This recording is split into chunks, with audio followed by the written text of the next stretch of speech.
And David is called to face his sin. His sin is ever before him because Nathan put it there, right? And sometimes the loved ones around us face us with our sin. And David, in that moment, could have responded. Well, it's Uriah's fault because he didn't, or any number of things. She shouldn't have been showering on that rooftop. Out for everybody to see. Doesn't she know that I can see from my balcony, right? It's her fault. That's one reaction David could have had, but that's not what he does. Now, I don't quite think his confession is full at the beginning when he says, against you and you only have I sinned, God. I think Uriah and Bathsheba would kind of disagree with that, right? But even still, his response is markedly different in his guilt than another biblical character that we see. See Adam in chapter 3 of Genesis when he knows that he has disobeyed God. First, he hides. Then he says, well, she gave it to me. And you know what? You gave her to me. So really, I wouldn't be in this situation if it wasn't for you, God. It's all your fault, God.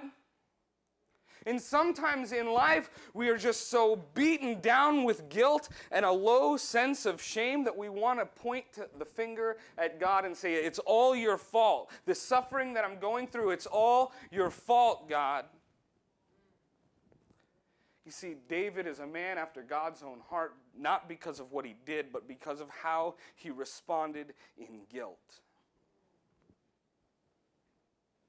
So when we are feeling those moments of guilt and shame in our lives, when we know that we've done wrong, when we look at our past decisions and go, ooh, I really made a wrong turn there.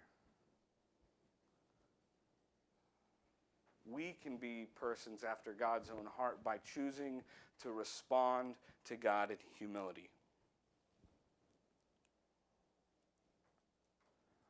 Don't be like Adam.